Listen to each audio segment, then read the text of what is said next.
எல்லோருக்கும் வணக்கம். இந்த மே மாதத்தினுடைய முதல் ட்ரேடிங் டே உங்களை அன்புடன் வரவேற்கிறது. Almost 77 point plus. இந்த சமயத்தில் மார்க்கெட் உச்சத்துக்கு வந்துட்டா அதனால கொஞ்சம் தடுமாற்றமா இருக்கிறது இயல்பான விஷயம்தான். இந்த 22,600 22,300 நம்ம இன்னைக்கே பார்க்குறோம். இந்த மாச தொடக்கத்தில் பார்த்தோம், அதுக்கு முன்னாடி பார்த்தோம், அதுக்கும் சில மாதங்களுக்கு முன்னாடி கூட கொஞ்சம் ஹை லெவலில் தான் பார்த்தோம். அதுக்கப்புறமே மார்க்கெட் பெருசா தொடர்ந்து மேல் நோக்கி ஏறாம ஒரே இடத்துல நிக்கிறான்னா மார்க்கெட் ஏதோ ஒரு மிகப்பெரிய ஒரு மாற்றத்தை, ஒரு 2000 பாயிண்ட் அல்லது ஒரு 3000 பாயிண்ட் மூவ்மெண்ட்டை எதிர்பார்த்து காத்திருக்கு. அதுக்கு யாரு காரணமா இருப்பா? எலெக்ஷன் நம்ம நாட்டில் மட்டும் இல்ல, மழை விட்டும் தூவானம் விடாத கதையா நம்ம நாட்டில் ஜூன் மாசத்துல இந்த எலெக்ஷன் பிரச்சனை முடிஞ்சாலும் இயர் எண்டில் அமெரிக்காவுடைய எலெக்ஷன் பிரச்சனை வந்துடும். ஸோ அந்த எலெக்ஷன் ப்ராப்ளத்தினால ஒரு 3000 பாயிண்ட் இந்த வருஷத்துல மேல் நோக்கி அல்லது கீழ் நோக்கியே போகுதா, அல்லது அமெரிக்காவினுடைய ரேட் கட், ஐயா எங்களுக்கே தெரியாதுயா நாங்கள் எப்பயா ரேட் கட் பண்ணுவோம் அப்படின்ற மாதிரி அவங்க பேக் அடிச்சுட்டாங்க. அதனால அந்த ரேட் கட் அப்படின்றது இந்த வருஷத்துல ஒரு பெரிய நியூஸாக இருக்குமோ அப்படின்றது தெரியல. அதே மாதிரி கோல்டு கண்ணா பின்னான்னு விலையேறிட்டு இருக்கு. அதனால ஷேர் மார்க்கெட் வீழ்ச்சின்னா அது கிடையாது. கோல்டு ஏறதுக்கு உண்டான காரணம் அமெரிக்கா ரேட் கட் பண்ண மாட்டேன்றாங்க அல்லது பண்ணுவோம் அப்படின்றாங்க. இந்த மாதிரி மாற்றி மாற்றி சொல்கிறதுனாலையும் வார் அது போன்ற பிரச்சனைகள்னாலையும் தான் கோல்டு ரைஸ் ஆகுது. அதனால் அது நம்மளுடைய ஷேர் மார்க்கெட்டுக்கு 3000-4000 பாயிண்ட் பெருசாக இம்பேக்ட் கிடையாது. அமெரிக்காவுடைய டாலர் இண்டெக்ஸ், அதாவது மொத்தமே 4 பாயிண்ட் தான் மிகப்பெரிய பாயிண்ட். அந்த 4 பாயிண்ட்ல 3 பாயிண்ட் அமெரிக்காவை சார்ந்தே இருக்கு. அந்த யூஎஸ் டாலர் இண்டெக்ஸ் அப்படின்னு நம்ம பார்க்கக்கூடிய இந்த கடைசி பாயிண்ட்டும் ஷேர் மார்க்கெட்டை பெரிய அளவில் ஏற்றி இறக்க போகுது அப்படின்றது இன்னும் முடிவாகல. இந்த சமயத்தில் ஐபிஓக்களில் பணம் போட்டால் கொஞ்சம் உடனடியாக நல்ல ஐபிஓவாக இருந்ததுன்னா 1 வாரம் 2 வாரத்துக்குள்ள கொஞ்சம் பணம் கிடைக்கும். அப்படி ஏதாவது ஐபிஓக்கள் இருக்குது அப்படின்ற மாதிரி ஓப்பனாக இருக்கான்னு பார்க்குறேன். இப்போ வரைக்கும் எதுவும் ஓப்பனாக இல்லை. ரைட்ஸ் இஷ்யூ அப்படின்றது வேணால் 2 ஓப்பனாக இருக்குது. அதாவது மிஸ்தான் ரைட்ஸ் அப்படின்றது எல்லாமே கம்ப்ளீட்டட் ஆயிடுச்சு. நீ மே 6 அது லிஸ்ட் ஆயிடும் நான் நினைக்கிறேன். ஐஎஃப்எல் ஃபைனான்ஸ் கரெக்டாக போயிட்டு இருக்கு. நம்மகிட்ட உங்ககிட்ட இருக்கக்கூடிய ரைட்ஸ் என்டர்டெயின்மெண்ட்டை ஒன்றா மார்க்கெட்டில் விற்று காசு ஆக்கணும், இல்லைன்னா அவங்களுக்கு சப்ஸ்கிரைப் பண்ணி ரைட்ஸ் இஷ்யூ வாங்கணும். ஸோ இந்த 2 தான் போயிட்டு இருக்கு. அண்ணன் பஸ்ஸில் போனால் எப்போவுமே கம்பியை பிடிக்க மாட்டாருங்க, நின்ன மேனிக்கு தான் வருவார் அப்படின்ற மாதிரி இந்த ஸ்பார்க் அப்படின்ற கம்பெனி ஒன்றா கீழே போனால் டவுன் ஃப்ரீஸு, இல்லைன்னா மேலே அப்படின்ற மாதிரி இன்னைக்கு +4% ட்ரேட் ஆகிட்டு இருக்கான். உடனே இவனை பாரிட்டே ஏறியாதீங்க. இவன் 4% ஏறானா அதுக்கு முக்கியமான காரணம் என்னன்னா ஆல்மோஸ்ட் 40% கீழே இறக்கி விட்டுட்டு இந்த மாசத்துல ஆல்மோஸ்ட் 452 ரூபா இந்த ஷேர், ஒரு ஷேருக்கு 200 ரூபாய் இறங்கி இப்பதான் ஏதோ ஒரு 5% ஏறி இருக்கான். இதெல்லாம் ஒரு லாஸ் மேக்கிங் கம்பெனி. இது போன்ற கம்பெனிகளை போனோம்னா நம்மளுக்கு கும்பா குட்டி வேலை தான் பண்ணி விடுவானுங்க. ஆனாலும் என்ன பண்றது, நிறைய நண்பர்கள் அது பெரிய அளவில் வாலட்டிலிட்டியா இருக்கு, இம்மிடியட்டா பணம் கொடுத்துரும் அப்படின்ற ஒரு காரணத்தினால அதை எடுக்கிறாங்க. அதுக்கப்புறம் இறங்கி போகுது. அதாவது இன்வெஸ்ட்மெண்ட்டை பொறுத்த வரைக்கும் ரொம்ப ஸ்லோவா இருக்கும், ரொம்ப போரிங்கா இருக்கும். ஒரு உதாரணத்துக்கு ஒரு 1.5 மாசத்துக்கு முன்னாடி இந்த ஜிஆர் இன்ஃப்ரா அப்படின்ற ஒரு ஷேர் ஒரு சாம்பிள் இன்ஃபர்மேஷன் எடுத்திருந்தோம்னா இப்போதைக்கு ஒரு 10% கெயின்ல இருக்கான். அது இன்னொரு 20-30% லாபம் கொடுக்கணும்னா இன்னொரு 6 மாசமோ அல்லது 1 வருஷமோ ஆகக்கூடிய வாய்ப்பு அப்படின்றது ரொம்ப அதிகம். ஸோ அதுக்கப்புறம் அவன் இன்னொரு 20-30% லாபம் சேர்த்து தரலாம். ஸோ அப்போ நம்ம இது மாதிரி ஒரு ஷேரை எடுத்து வச்சு இப்போ ஆல்ரெடி எடுத்து 2 மாதம் கழிச்சு 10% தரான், இன்னொரு 10-20% தரக்கு இன்னும் 6 மாதம் கூட பண்ணுவான். அப்போ ஒரு வருஷத்துக்கு ஒரு 20-30% கிடைக்கிறது பெரிய விஷயமா இருக்கக்கூடிய இந்த நேரத்தில் நிறைய பேர் எதுக்கு இந்த ஜம்புக்கு ஆசைப்பட்டு போகிறாங்க, எடுத்த உடனே அடுத்த மாதத்தில் பணம் கிடைச்சிருமே அப்படின்ட்டு. அது போன்ற சமயங்கள்ல அந்த கம்பெனி ஒரு லாபம் இல்லாத கம்பெனினா உங்களுக்கு கஷ்டம்தான். சரி, இப்போ ஜிஆர் இன்ஃப்ரா எடுத்திருக்கோம், அது ஒரு லாபம் செய்யக்கூடிய கம்பெனியாக இருக்குது, என்னைக்காவது மேலே வரலாம். அதே மாதிரி அவனுடைய பழைய ஹிஸ்ட்ரி எல்லாம் பார்க்கும்போது ஒரு 2200 ரூபா இருக்கான் அப்படின்னா லாபமான கம்பெனி என்னைக்கு இருந்தாலும் அவனுடைய பழைய விலையை தொட்டுத்தான் ஆகணும். அது நம்ம பல ஷேர்களை நம்ம உதாரணமாக பார்த்துருக்கோம். இந்த ஜிஆர் இன்ஃப்ரா ஏதாவது நஷ்டகரமான கம்பெனியானா இப்போ வரைக்கும் நஷ்டகரமான கம்பெனி கிடையாது. அதனால் என்னை பொறுத்த வரைக்கும் இந்த ஜிஆர் இன்ஃப்ரா மேலே வருதுன்னா ஆமாம் அது ஒரு போரிங்காக தான் இருக்கும். 6 மாதம் ஆகலாம், 1 வருஷம் ஆகலாம், 2 வருஷம் ஆகலாம். 10% கெயின் பத்தாது அப்படின்னா நம்ம என்ன பண்ணணும், நானாக இருந்தேன்னா அது இன்னொரு 1 வருஷமோ அல்லது 2 வருஷமோ வெயிட் பண்ணி ஒரு 40% தான் தட்டி விட வேண்டியதுதான். பட் இது போர் அடிக்குதே, ரொம்ப வேகமாக இருக்கும், இவன் ஜம்ப் அடிப்பானேன்னு நான் இப்போ இதை போய் எடுத்தேன்னாக்கா அப்புறம் மொத்த பணமும் கும்பா போடுறதுக்கு வாய்ப்பு இருக்கு. மான்யவர் அப்படின்னு ஒரு ஷேர் பார்த்துக்கிட்டு இருந்தேன். இந்த ஷேர் எங்காவது ஒரு 200 days மூவிங் ஆவரேஜுக்கு ரொம்பவுமே கீழே, ரொம்ப பாதாளத்தில் இருக்கக்கூடிய ஒரு காரணத்தினால எங்காவது கொஞ்சம் ஒரு புல்லிஷ் ட்ரெண்ட் வருவானா அப்படின்ற மாதிரி நான் பார்த்துக்கிட்டு இருந்தேன். இதுக்கு முன்னாடி 200 days மூவிங் ஆவரேஜ் கீழே போனது 1267, அது ஒரு பாயிண்ட். அப்படி கீழே போனால் தொடர்ந்து போகாமல் அவனுடைய பழைய ரேஞ்சு பக்கத்தில் சப்போர்ட் எடுக்கிறான், அது 2வது பாயிண்ட். அப்போ இது தொடர்ந்து மேல் நோக்கி வருமா?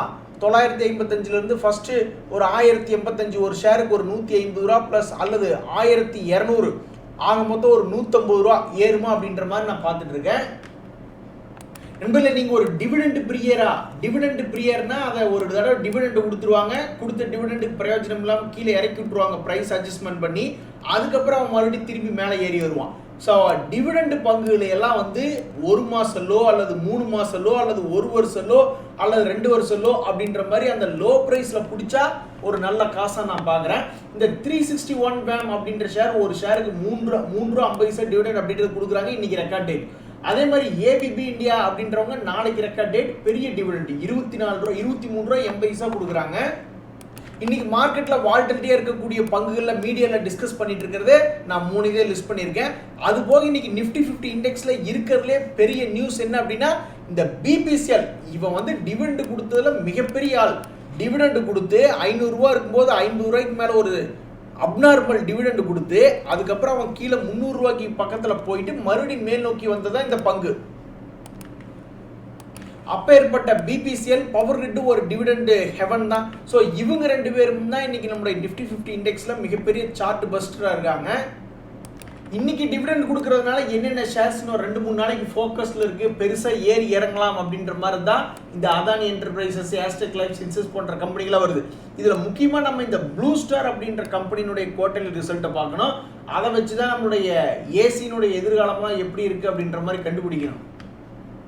ஆடாடா, ஆர்இசி லிமிடெட் ஷேர் வந்து தொடர்ந்து 5 நாளா வச்சுட்டு இருக்கீங்க அப்படின்னா எந்திரிச்சோன்னு சல்யூட் இந்த ரைட் ஹேண்ட் சார் அப்படின்னு உங்க எல்லாத்துக்கும் நான் சல்யூட் பண்ணிக்க வேண்டியதான். என்ன காரணம்னா, கடந்த 5 நாட்கள்ல ஆல்மோஸ்ட் 23% சம்பாரிச்சு கொடுத்துருக்கான்.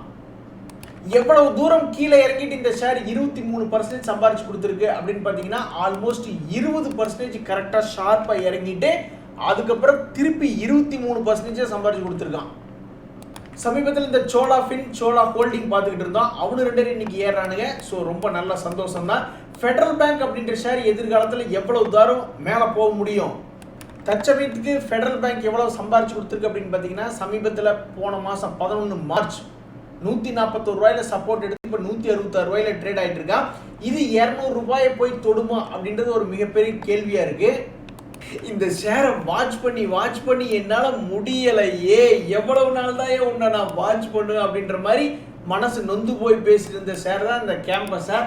அவன் இன்னைக்கு 2% ஏறிருக்கான். இவன் 2% ஏறினாலும் சரி, 20% ஏறினாலும் சரி, என்னுடைய நோக்கம், என்னுடைய வியூ பாயிண்ட் அப்படின்றது மாறவே மாறாது. ஏன்னா இவனுடைய ஜம்ப் அடிக்கிறேன், பிரேக் அவுட் ஆகுறேன்னு சொல்லி என்னை பல முறை ஏமாத்திட்டான். இத்தனை முறை ஏமாத்தினதுக்கு அப்புறம் இப்ப மட்டும் இவன் உருட்டுவானா அப்படின்ற என்னுடைய சந்தேகம் நெடுநாளா இருக்கு. இன்னைக்கு வேர்ல்டு மார்க்கெட்ஸ்ல எப்படி இருக்குன்னு பார்க்கலான்ட்டு போயிடாதீங்க. அங்க எல்லாமே ஒரே ரத்த கண்ணீரா தான் இருக்கு.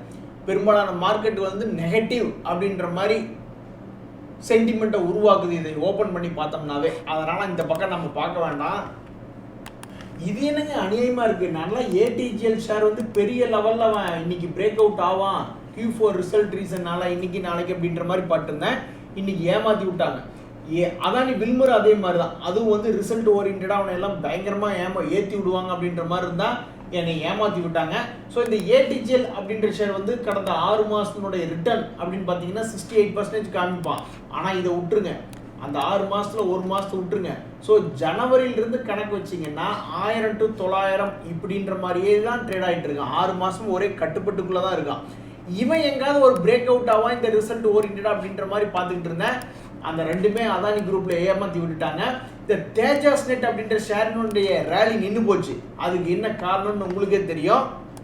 நல்லா ஏறி வந்துட்டு இருந்த பங்கு யாரோ ஒருத்தர் வாங்கினாங்க. அவங்க வாங்கினதுல இருந்து அந்த ஷேர் திணறுது பாருங்க. ஒரே மாசத்துல 50% சம்பாரிச்சு கொடுத்தவன் இன்னைக்கு பாவம் 2.5% அடிபட்டு சின்ன பின்னமாய் கிடக்குறான். நம்மளுக்கு இன்னும் ஒன்று பாக்கி இருக்கு. இந்த டாடா பவர் அப்படின்றது 500 ரூபாய்க்கு மேலே வர வேண்டியது இருக்கு. இந்த சமயத்தில் அதானி பவர்னுடைய ரிசல்ட் அப்படின்றது வந்துடுச்சு. அவங்களுடைய லாஸ்ட் குவார்ட்டருடைய ரிசல்ட்ல வந்து 2737 கோடி பக்கம் லாபம் அப்படின்றது ரெஜிஸ்டர் பண்ணியிருக்காங்க. ஆனால் டாடா மோட்டர் வந்து இன்னும் ரிசல்ட் கொடுக்கல. அதே சமயம் டிசம்பர் குவார்ட்டருடைய ரிசல்ட் 1072 இருக்காங்க. ஸோ இவங்களால அதானி பவர் அளவுக்கு டிவிடெண்ட் கொடுக்க முடியும், அந்த ரிசல்ட் அப்படின்றது கொடுக்க முடியுமா? 2737 கோடி அளவுக்கு குவார்டர்லி ரிப்போர்ட் பண்ண முடியுமா அப்படின்றது ரொம்ப டவுட்டாக இருக்குது. ஸோ என்னை பொறுத்த வரைக்கும் இப்போதைக்கு அதானி பவர் டாடா பவர் ரெண்டையும் கம்பேர் பண்ணி பார்த்தோமோ அப்படின்னா என்னை பொறுத்த வரைக்கும் என்னுடைய ரேங்கிங் அதானி பவரில் தான் போய் விழுகுது. அதானி குரூப்பில் யாராவது ஏதாவது ஒரு குண்டை தூக்கி போடாத வரைக்கும் அது மேலே தான் வருது. திடீர்னு ஆடிட்டர் வந்து அவங்க விட்டுட்டு போயிட்டாங்க, வேற ஒரு ஆடிட்டர் சேஞ்ச் ஆகுறாங்க, அல்லது பணத்தை அவங்களால சோர்ஸ் பண்ண முடியல கடனுக்கு அப்படின்ற மாதிரியான நெகட்டிவ் நியூஸ்கள் வரும்பொழுது தான் அந்த குரூப்பில் குப்பா பாடுது. மற்றபடி இந்த டாடா பவர் வந்து எப்போ 500 ரூபாய் வந்து தொடுறான் அப்படின்றத இந்த ரெண்டுக்கு இடையில இருக்கக்கூடிய ஒரு மிகப்பெரிய போட்டியாக இருக்குது. டாடா குரூப்பில் இன்னொரு முக்கியமான ஷேர் நம்ம வியந்து பார்த்து வா சூப்பர் அப்படின்னு சொல்லக்கூடிய ஒரு ஷேர்னா டாடா மோட்டர் தான். இன்னைக்கு 2% ஏறி இருக்கான். இந்த சமயத்தில் சமீபத்தில் நியூஸ்கள் என்ன வருது அப்படின்னு பார்த்தீங்கன்னா நிறைய காம்படிட்டிவான நியூஸ் வந்துச்சு. அதாவது டெஸ்லா இங்கே வந்து ஏதாவது பிளான்ட் செட்டப் பண்ணுறாங்க அப்படின்ற மாதிரியான ஒரு நியூஸ் வந்துச்சு. அப்பவும் டாடா மோட்டர் அசரலை. அதே மாதிரி இப்போ மாருதி வந்து அவங்களோட எலக்ட்ரிக் வெஹிக்கிள்ஸ் லான்ச் பண்ண போகிறாங்க அப்படின்ற மாதிரியான ஒரு காம்படிட்டர் நியூஸ் வருது. அப்பவும் இது அசையில் 2% மேலே ஏறித்தான் இருக்குது. மாங்காய் கிடைக்குன்னு கல் விட்டு எறிகிறப்ப பக்கத்தில் இருந்த புளி மரத்து மேலே சும்மா உட்காந்துருந்தவருடைய மண்டை மேலே போய் ஒரு கல் விழுந்துச்சான். அது மாதிரி இந்த கோட்டக் பேங்க் ஷேர் வச்சுருந்தவங்களுக்கெல்லாம் திடீர்னு எங்கிருந்தோ ஒரு நெகட்டிவ் நியூஸ் அப்படின்றது ஓவர் நைட்டில் விட்டாங்க. அதனால் என்னாச்சுன்னு பார்த்தீங்கன்னா கடந்த ஒரு மாதத்தில் இது எவ்வளவு இறங்கியிருக்கு அப்படின்னா 1842 ரூபா இருந்தால் ஒரு ஷேருக்கு 300 ரூபா இறங்கி 1587 ட்ரேட் ஆகிட்டு இருக்கு. இதுதான் மார்க்கெட் ரிஸ்க்ன்றாங்க. மார்க்கெட் ஷேர் மார்க்கெட்டுக்குன்னு ஒரு ரிஸ்க் இருக்கு. அது எப்போ வேணாலும் உங்களுடைய தலையில வந்து விடியலாம். நண்பர்களே, இந்த Mahindra and Mahindra finance service யாராவது வச்சிருக்கீங்களா? இந்த ஷேர்லாம் நீங்க எப்படி முடிவெடுப்பீங்க? இந்த ஷேருடைய சார்ட் பேட்டர்ன் அப்படின்றது பார்க்கும்பொழுது ஒரு காலத்தில் ஏறி வந்திருக்கான். 2006 26 ரூபாய்க்கு இருந்த ஷேர் அவன்லாம் நல்லா தான் மேலே வந்திருக்கான். பட் இருந்தாலும் 2017 கோவிடுக்கு முன்னாடியே இவனையெல்லாம் அடி வாங்கி கீழே குறை வச்சிருக்காங்க. எப்பவுமே ஃபைனான்ஸ் கம்பெனிஸ்ல அவங்க கொடுத்த பணம் திரும்பி வரல, இல்லை வட்டி கரெக்டான டைம் வரலைன்னா அதுக்கெல்லாம் சிரமம் தான். அது எப்போ அந்த மாதிரி ஆகுனா மொத்த இந்திய பொருளாதாரமே வீக் ஆகக்கூடிய சமயத்தில் ஃபைனான்ஸ் கம்பெனிகளுடைய பாடு திண்டாட்டம் தான்.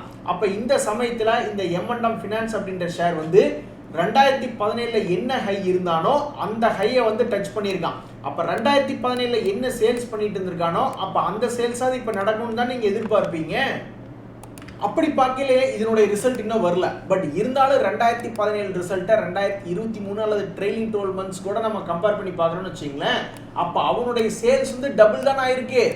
அதே மாதிரி அவனுடைய ப்ராஃபிட் அப்படின்றது டபுள் ஆயிருக்கு அப்படின்னா அதுவும் டபுள் ஆயிருக்கு. அப்போ இது என்ன ஒரு ப்ராபபிலிட்டி அப்படின்றது காமிக்குதுன்னா, ஒன்றா இந்த இடத்துல ப்ராஃபிட் புக்கிங் கொஞ்சம் பண்ணிக்கிறது, ஏன்னா கீழேருந்து மேலே ஏறி வந்ததுனால. ஒருவேளை தாண்டிட்டா 350 தாண்டிட்டான்னா அப்போ இந்த பணம் டபுள் தானே ஆகணும். ஏற்கனவே 350 ரூபா இருந்த ஷேர் மறுபடியும் 350 ரூபா வர்றா. அவனுடைய ஃபண்டமெண்டல் சப்போர்ட் பண்ணுன்னா அது 700 ரூபாய்க்கு மேலே தானே போகணும். நியோஜன் அப்படின்ற ஷேர்னுடைய ரிசல்ட் வந்து ஓரளவுக்கு சந்தோஷமாக தான் வந்திருக்கு. அதை தொடர்ந்து இன்வெஸ்டர்களை ஹாப்பியாக வச்சிருக்கிற மாதிரி அவங்க கொஞ்சம் பாசிட்டிவ் தான் ட்ரேட் ஆகிட்டு இருக்கான். அதே மாதிரி பூனைக்குட்டியாக இருந்தால் கூட அவனுடைய ஜாதகம் அருமையாக இருக்கும் பொழுது அது ஒரு புலிக்குட்டியாக மாறும் அப்படிங்கிற மாதிரி இந்த லக்ஸ் இண்டஸ்ட்ரி ஷேர் இன்னைக்கு பார்த்தீங்கன்னா 1% ஏறி இருக்கான். 5 நாளில் பார்க்கும்போது 11% ஏறி இருக்கான். ஒரு மாதத்தில் பார்க்கும்போது 31% ஏறி இருக்கான். எப்படி இது சாத்தியப்பட்டுச்சு அப்படின்னா அவன் திரும்புகிறான். அவன் வந்து ஒரு மார்க்கெட்டில் ரொம்ப நாள் படுத்து கிடந்தான். அதுக்கப்புறம் அவன் திரும்பி ஹாய் நான் மேலே ஏற போகிறேன் அல்லது ஏறலாமா யோசிக்கிறேன் அப்படின்ற மாதிரி சொல்லிட்டு இருக்கான். இந்த மாதிரி நம்ம ஒரு 100 ஷேரை பார்க்கும்பொழுது அதில் கண்டிப்பாக 100 ஏறலினாலும் சில ஷேர்கள் வந்து இந்த மாதிரி சப்போர்ட் எடுக்கும்போது மேலே ஏறிடுறான். அப்படி ஏறி இருந்தோம் தான் இந்த லக்ஸ் இண்டஸ்ட்ரீஸ். அவன் என் 2வது கிட்னி எடுக்கிறக்காக வா வா வான்னு கூப்பிடுறான் அப்படின்ற மாதிரி இந்த IFCI அப்படின்ற ஷேர் வந்து இன்னைக்கு 10% மேலே ஏறி இருக்கான். இவன் ஏறி இருந்தாலும் இவனுடைய P&L பார்க்கும்பொழுது கொஞ்சம் லாஸ் மேக்கிங் கம்பெனியாக தான் இருந்திருக்கான். இப்போ தான் ட்ரெயிலிங் 12 மந்த்ஸ் கொஞ்சம் ப்ராஃபிட்டாக தெரியுது. இது ஒரு ரீபவுண்டு கிடைக்குதா அப்படின்ட்டு நம்மளுக்கு தெரியல. பட் அவனுடைய சேல்ஸ் எல்லாம் வந்து ரொம்ப கம்மியாக இருக்கு. அப்போ இன்னைக்கு 10% மேலே ஏறி உசுப்பி விடுது இந்த மைக்ரோ கேப் ஷேர். அப்போ இதில் போய் பல பேர்த்த சிக்க வைக்கிறக்கா என்ன அப்படின்றது தெரியல. இன்றைய தகவலில் உங்களுக்கு உதவியாக இருந்ததுன்னு எனக்கு சந்தோஷம் தான். ரொம்ப நன்றி, வணக்கம்.